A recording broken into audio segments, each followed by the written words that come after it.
पुढील कार्यक्रम प्रसारित करणारे आहेत जॉयसमेर मिनिस्ट्रीचे मित्र आणि भागीदार.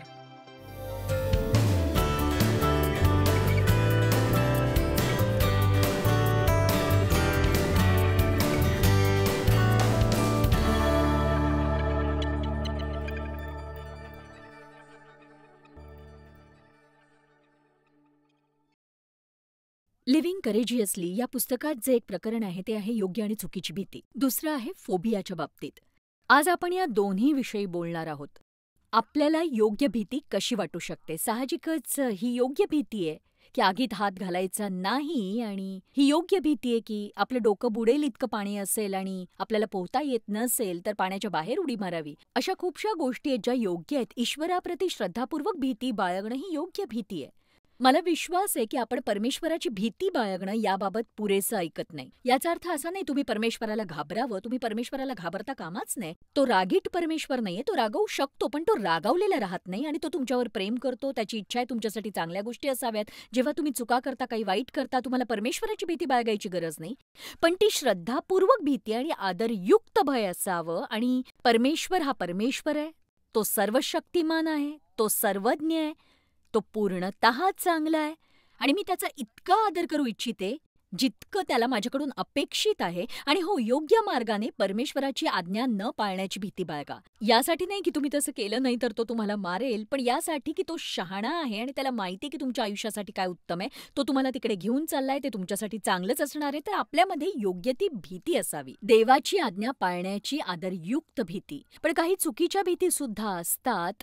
जर तुम्ही फोबिया या शब्दाचा अर्थ शोधलात डिक्शनरीत किंवा इंटरनेटवर, तर हे अविश्वसनीय आहे की माणसांना ज्या गोष्टीची भीती वाटते अशा गोष्टींची यादी ही न संपणारी आहे. उंचीची भीती, पाण्याची, म्हणजे अंधाराची, उजेडाची, आणि अशा अनेक गोष्टी. काही गोष्टी तर खरंच खरंच खरंच अद्वितीय अशा आहेत आणि आपण त्या लोकांची चेष्टा करत नाही आहोत, तर आपण समजून घेतोय आणि म्हणतोय की जर तुम्हाला त्या विशिष्ट गोष्टीची भीती वाटते तर कशाही प्रकारे त्यातून बाहेर काढण्यासाठी आम्ही तुम्हाला मदत करू. आनंदाची बातमी ही, तुम्हाला एखाद्या फोबियात अडकायची गरज नाही ज्याचा काही उपयोग नाही. तुम्हाला हेही माहीत नसतं की तुम्हाला तो कसा जडला, त्यापासून सुटका कशी करून घ्यायची. आणि आपण पहिलं पाऊल काय उचलू शकतो, तर आपल्या मुखाने त्या योग्य गोष्टी मान्य करायला हव्यात आणि सतत असं म्हणत राहू नये, मला याची भीती वाटते, मला याची भीती वाटते, मला याची भीती वाटते.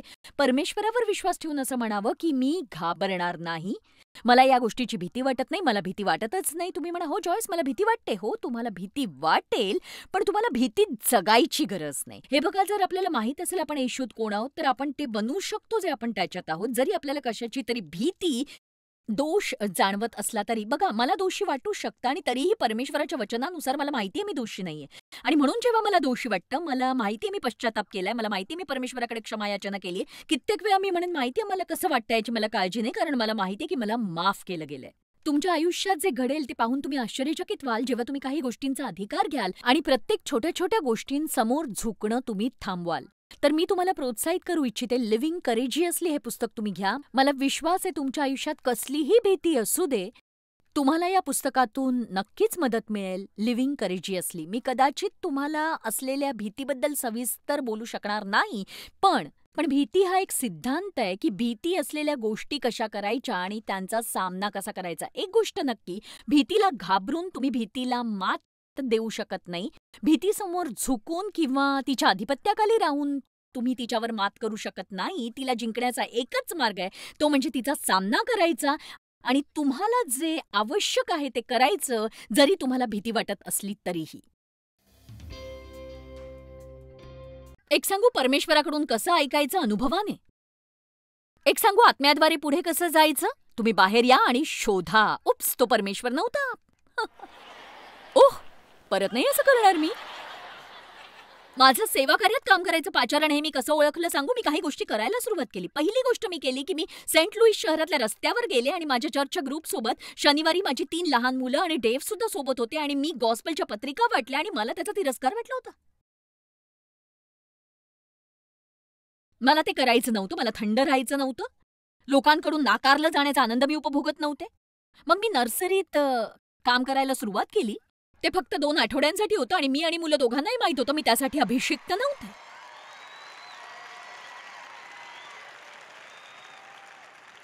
मी माझ्या पालकाचं घर झाडून काढण्याचा प्रयत्न केला, पण तेही जमलं नाहीच. कारण मी स्वतः साफसफाईत इतकी चांगली नव्हते. आणि तेव्हा माझ्यासमोर एक सत्य आलं की ती सफाई केवळ त्याला प्रभावित करण्यासाठी मी करत होते, जेणेकरून त्याची कृपादृष्टी माझ्यावर होईल.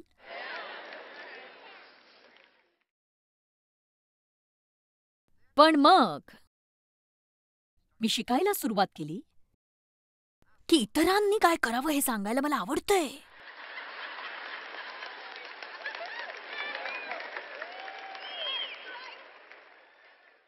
मी म्हणू शकते की मी फक्त गंमत करते, खरंच तसं अजिबात नव्हतं.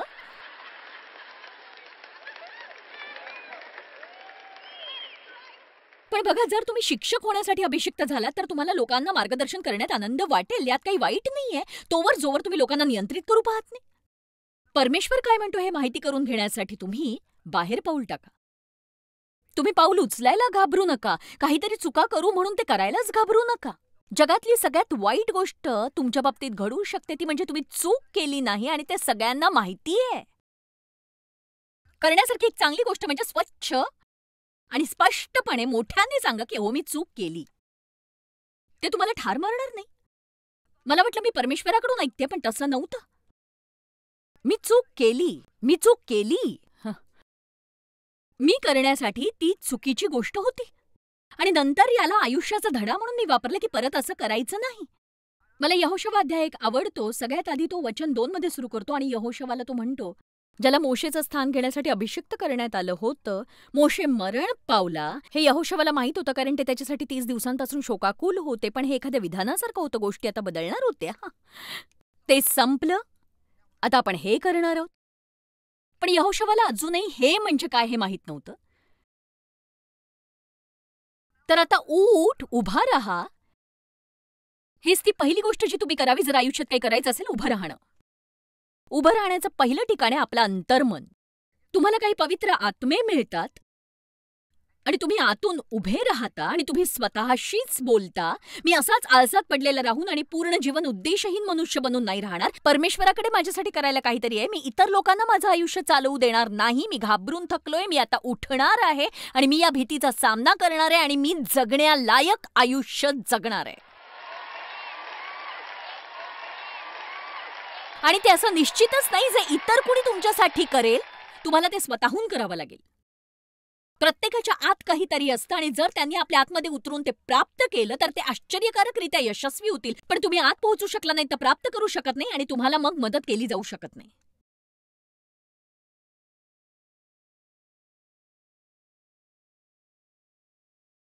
तर आता उठ आणि यांना, अर्थात इस्रायल लोकांना जो देश मी देत आहे त्यात तू या सर्व लोकांचा इथे यार्देन ओलांडून जा. ज्या ज्या ठिकाणी तुमचे पाऊल पडेल ते ठिकाण मी तुम्हाला दिले आहे. ते ठिकाण मी तुम्हाला दिले आहे. आता इकडे लक्ष द्या.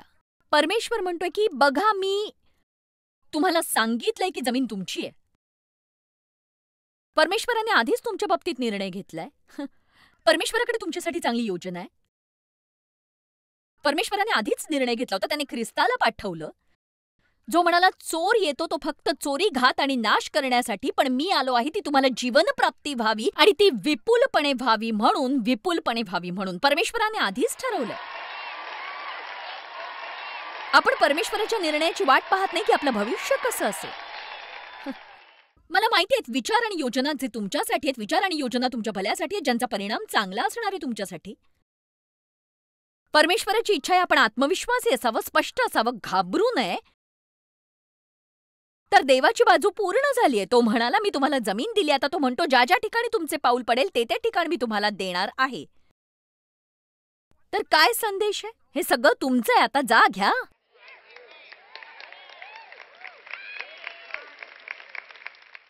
खरं तर मी प्रार्थना करतेय. माझ्याकडे मदत करायला खरंच कोणी नाहीये. माझं भूतकाळ इतकं वाईट आहे.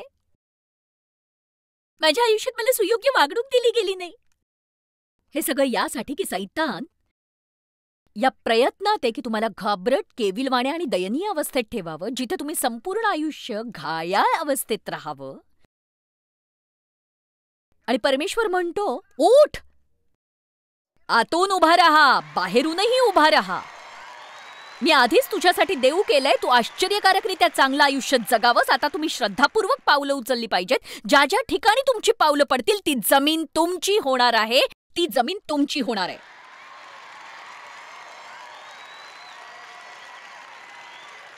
परमेश्वर पक्षपाती नाहीये, त्याचा कोणीच आवडता नाहीये. पण मला असं वाटतं परमेश्वर स्पष्ट लोकांसाठी उल्हासित आहे आणि त्यांना नकार देणार नाही तो. तुम्ही माझं ऐकलंत? स्पष्ट लोक जे म्हणतात मी परमेश्वराच्या दयेने अभिभूत आणि परमेश्वराच्या मदतीने तसाच राहीन, जशी परमेश्वराला माझ्याकडून अपेक्षा आहे. मी माझ्या भूतकाळात अडकून नाही पडणार. मी इतर लोकांना माझ्या आयुष्यावर अधिकार गाजवू देणार नाही. मी इतर कुणाला माझ्यासाठी विचार करू देणार नाही. मी काय करायचं ते मी ठरवीन.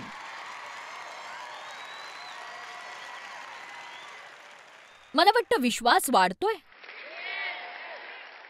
तुम्हाला अंदाज आहे या वेड्या जगाचा जिथे आज आपण राहतोय काय होईल जर प्रत्येक जण जो स्वतःला ख्रिस्ती म्हणवतो तो वास्तवात त्यानुसारच वागलात तर?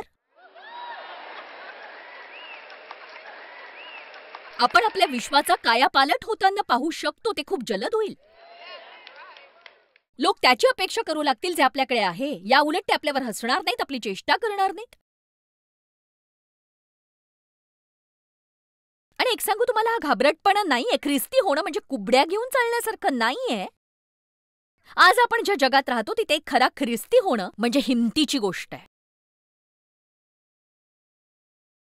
मी असं नाही सांगत की केवळ चर्चमध्ये जाऊन लपून बसा. मी आयुष्य जगण्याबद्दल बोलतेय.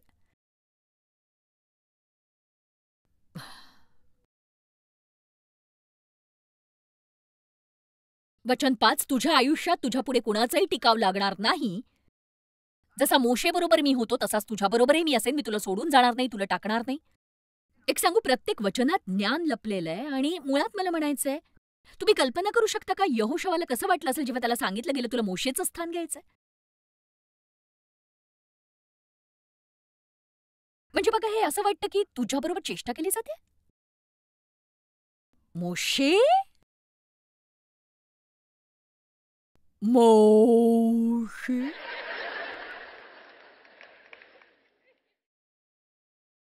परमेश्वराने त्याला कधीच नाही सांगितलं मोशेसारखा हो. तो म्हणाला जसा मोशे बरोबर मी होतो तसा तुझ्या बरोबरही मी असेन. तुमच्या लक्षात आलं का? लोक बऱ्याचदा असं म्हणतात की मी पुढची जॉयस मायर होणार, पण तसं नका हो. खरंच मला आशा आहे की तुमचं उद्दिष्ट मी बनणं किंवा इतर कोणी बनणं नसावं. जर मी एक चांगलं उदाहरण असेल तर मला त्याचं कौतुक वाटेल. पण जर तुम्हाला खरंच काही करायचंय तर म्हणा, तिनं जे केलंय त्याहून अधिक काहीतरी करायचंय मला. मला आवडतं इर्मया अध्याय 1 वचन 4. परमेश्वराचे वचन मला आले ते असे. पहा, परमेश्वर त्याच्या लोकांशी बोलतो. तुला मी गर्भाशयात घडिले त्यापूर्वी तू मला ठाऊक होतास आणि तुला निश्चित केलं होतं. तो जन्माला यायच्या आधी त्याने काही चुकीचं किंवा चांगलं करण्यापूर्वीच परमेश्वर म्हणाला तू माझा माणूस आहेस. तू उदरातून बाहेर पडण्यापूर्वी मी तुला पवित्र केले. मी तुला राष्ट्रांचा संदेष्टा नेमिले आहे. संदेष्टा. जर परमेश्वराने आपला हात तुमच्यावर ठेवला आणि तुम्हाला काही विशेष करण्यासाठी वेगळं केलंय तर तुम्हाला वाटतंय यातनं समाधान मिळतंय असं काही करण्यात वेळ वाया घालवू नका.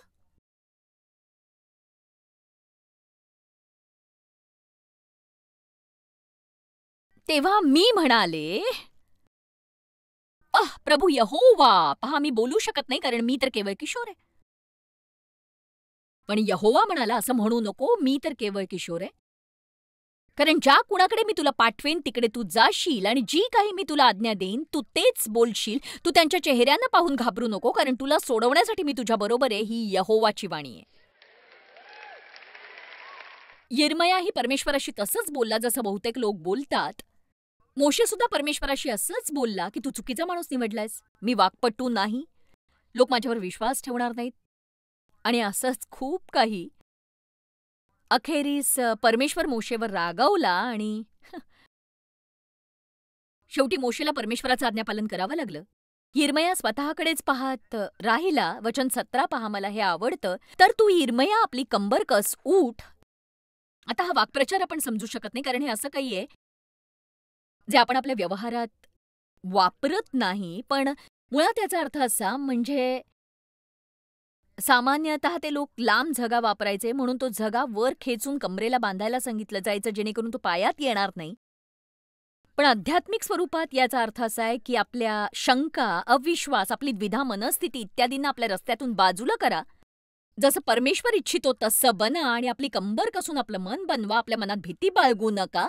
जर तुम्हाला निर्णय घेण्याची आवश्यकता आहे आणि तुमच्यासाठी जे चांगलं आहे ते तुम्ही करू शकता, परमेश्वराचं ऐका. तुम्ही परमेश्वराची वाट पाहिलीये, पण याचा अर्थ असा की त्याची इच्छा आहे की तुम्ही ते करावं जे तुमच्या मनात आहे.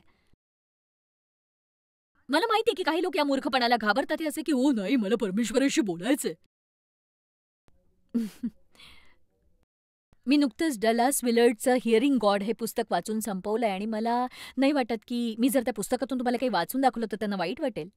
माझी इच्छा आहे तुम्ही ऐकावं. कित्येक वेळा असं होईल की परमेश्वर जेव्हा एक विशेष संदेश पाठवत नाही, तेव्हा अशा वेळी आपण काय करावं? साधारणतः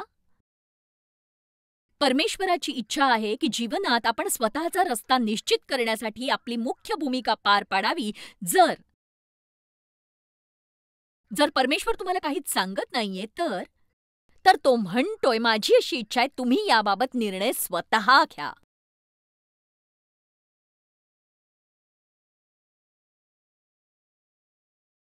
बघा, तुम्हाला हे मान्यही करवत नाही की हे खरं असू शकतं. एक सांगू, मी लोकांच्या निरीक्षणातून खूप शिकते. लोक असे असतात की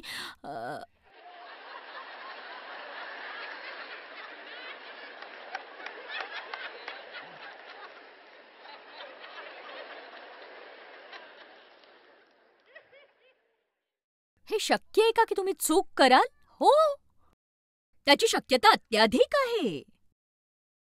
पण असंच आपण शिकतो. शांतता पाळायला शिकतो, चतुरपणा अंगीकारायला शिकतो, सामान्य ज्ञान वापरायला शिकतो, परमेश्वराचं वचन जाणतो. दारावर जोराने लाथा मारू नका. हलकेच धक्का द्या आणि बघा ते उघडतं की नाही. चैनीच्या कामात पडू नका. जर तुम्ही जे काही करताय त्याबाबत निराश आहात, तर कदाचित परमेश्वर म्हणत असेल, यात माझा हात नाही, मागे हो आणि वाट पहा. पण आपण कायम दूत दिसण्याची किंवा तुतारी वाजण्याची किंवा कुणाची तरी येण्याची वाट पाहतो. मी एका समारंभाला गेले होते आणि तिथे एक बाई मला म्हणाली की अहो, मला 2 तास आधी इथे यायचं निमंत्रण मिळालं. मी इथे आहे कारण आपल्या दोघींना बोलायची संधी मिळावी म्हणूनच. मला हे सहनच होत नाही जेव्हा लोक माझ्या बाबतीत असं करतात.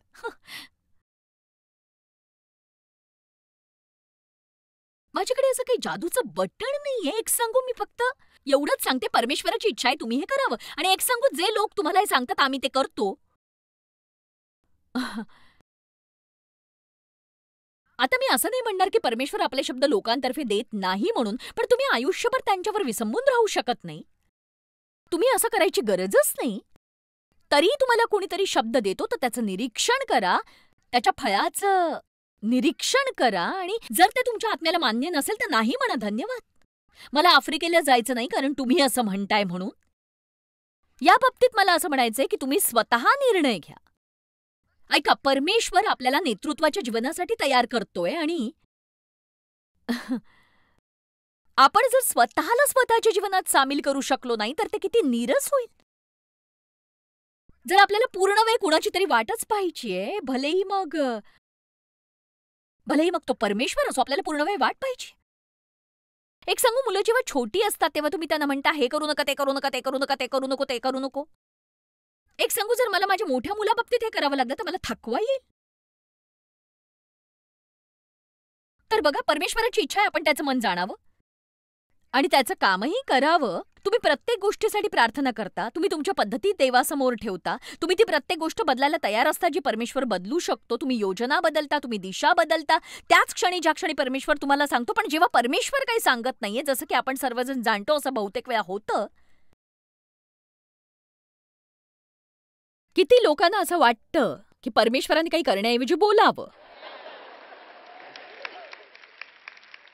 बघा, मला आठवतंय की पहिल्यांदा जेव्हा परमेश्वर माझ्या मनात बोलला, मी अशी होते, देवा मला सांग ना मी काय करावं, तुला काय वाटतं मी काय करावं, देवा मला माहित नाही मी काय करावं. आणि मी माझ्या आत्म्यात पूर्ण ऐकलं, जे तुला करायचं ते कर.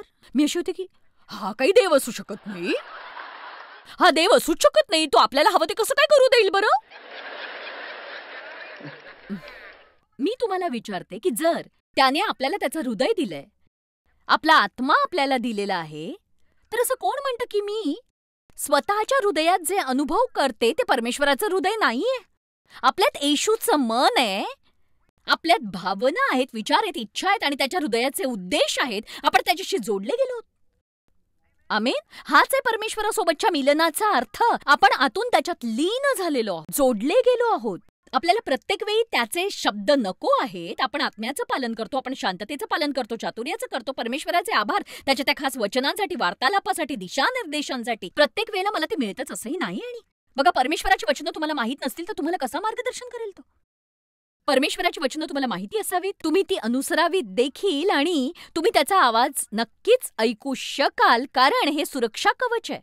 हे परमेश्वराचं वचन सुरक्षा कवच आहे. पण तरीही परमेश्वराचं वचन मला सांगत नाही मी कोणती कार खरेदी करावी, मी कुणाशी लग्न करावं हे सांगत नाही, नवीन घर खरेदी करण्यासाठी कुठली वेळ योग्य हेही सांगत नाही. परमेश्वराचं वचन मला हे नाही सांगत परमेश्वर माझ्या जीवनातल्या या गोष्टींमध्ये स्वतःला सामील होऊ देतो.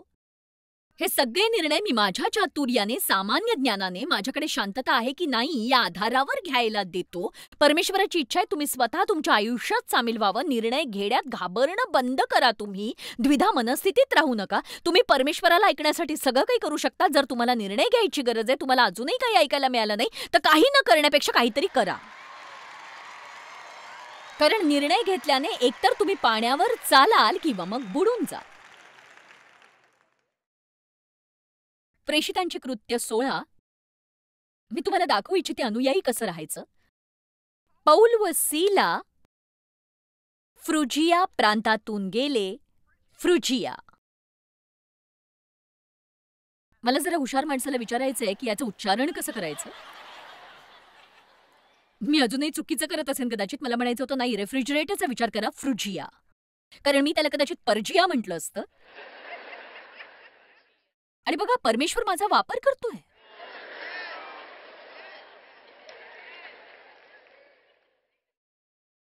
मी हुशार नाहीये, पण मला सामान्य ज्ञान आहे.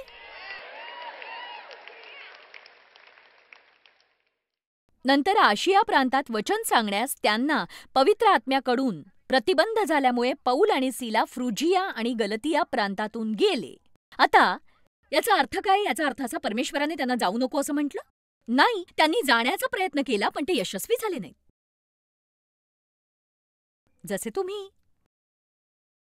आणि जेव्हा ते मेसियाच्या विरुद्ध आले तेव्हा त्यांनी बेथनियामध्ये जाण्याचा प्रयत्न केला. कदाचित मी त्यांना क्रुसावर चढवतेय, पण येशूच्या आत्म्याने त्यांना जाऊ दिले नाही. त्यांची जायची इच्छा होती, पण परमेश्वराने त्यांना जाऊ दिले नाही. मग त्यांनी आणखी कुठे जाण्याचा प्रयत्न केला. पवित्र आत्म्याने रोखले. तुम्ही पाहिलत का मी इथे काय म्हणाले? ते असंच कुठेतरी बसून दूताची वाट पाहत राहून त्यांनी आपल्याला काय करावं ते सांगावं यासाठी थांबले नाही. त्यांनी काम करण्याचा प्रयत्न केला. त्यांनी काहीतरी केलं. आणि जर परमेश्वराने त्यांना अभिषिक्त केलं असं, ते परत फिरले असते, तर मेसियातून जाताना ते खाली ट्रोसकडे गेले. आणि मला हे आवडतं. आणि पौलाला रात्री एक दर्शन घडले. आणि नंतर त्याला काही निश्चित सूचना मिळाल्या की त्याने काय करावं. आपलं आयुष्य बागेतून बाहेर काढ. याला जास्त कामात लावा. निश्चित रूपाने याला मागे जाण्यापासून रोखा. जर तुम्हाला मागे वळून पाहायचं असेल तर तुमच्या सीटच्या मागे डोळे असले पाहिजेत, केवळ पुढे नाही.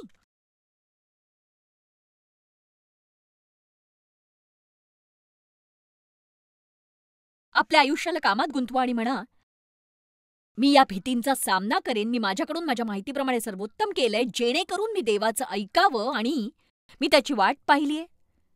मी त्याला मार्गदर्शन विचारलंय. आणि आता मी पावलं उचलतेय आणि मला माझ्या हृदयात मिळालेल्या मार्गदर्शनाप्रमाणे मी करते आणि ते योग्य आहे. छोटी छोटी पावलं उचला. एक सांगू, तुम्ही डायव्हिंग बोर्डवरून अशी खूप खोल उडी मारायची गरज नाहीये. आधी थोडे उथळ पाण्यात जा आणि बघा.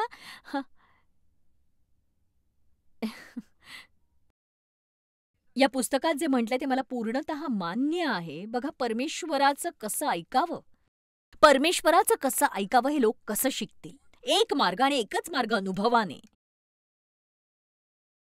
काहीतरी करत करत राहा तुम्ही. त्यांना इथे जायचं होतं पण काम झालं नाही, त्यांना तिथे जायचं होतं पण काम झालं नाही. असं वाटतं त्यांनी 4 वेगवेगळ्या ठिकाणी प्रयत्न केला जायचा. आणि मग काय सांगायचं, अचानक योग्य ठिकाणी ते पोहोचले आणि परमेश्वराकडून त्याला योग्य वचन मिळालं जे अचूक होतं. पण काय झालं असतं जर पाऊल घरीच बसून राहिलं असतं तर? तुम्ही माझ्यासोबत आहात का? असं तू काय करतोयस पाऊल? मी परमेश्वराकडून ऐकण्याची वाट पाहतोय. अजिबात घाबरू नका. एक सांगू, मी मूर्खपणा करायला सांगत नाही. प्रार्थना करा, विचार करा. हवं असेल तर कुणाचा तरी सल्ला घ्या. पण त्यापूर्वी हे निश्चित करा तुम्ही ज्याच्याकडून सल्ला घेताय तो आपलं आयुष्य खराब पद्धतीने तर पार पाडत नाहीये ना नक्की?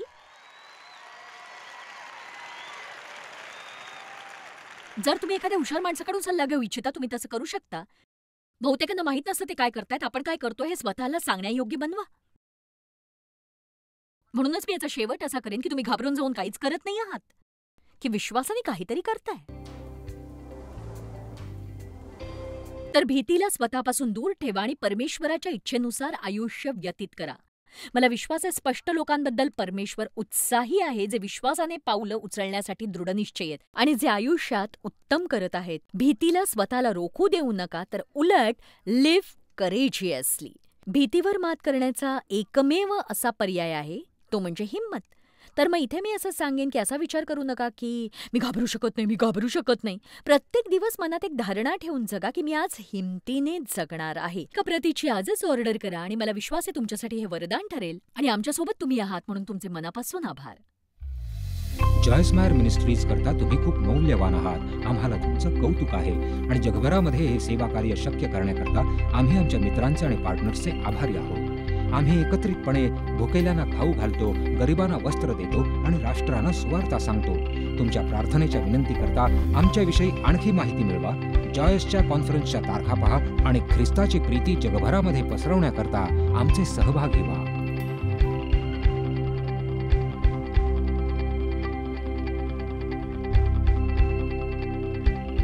याचा सर्व खर्च जॉयस्मायर मिनिस्ट्रीचे मित्र आणि भागीदार करत आहेत.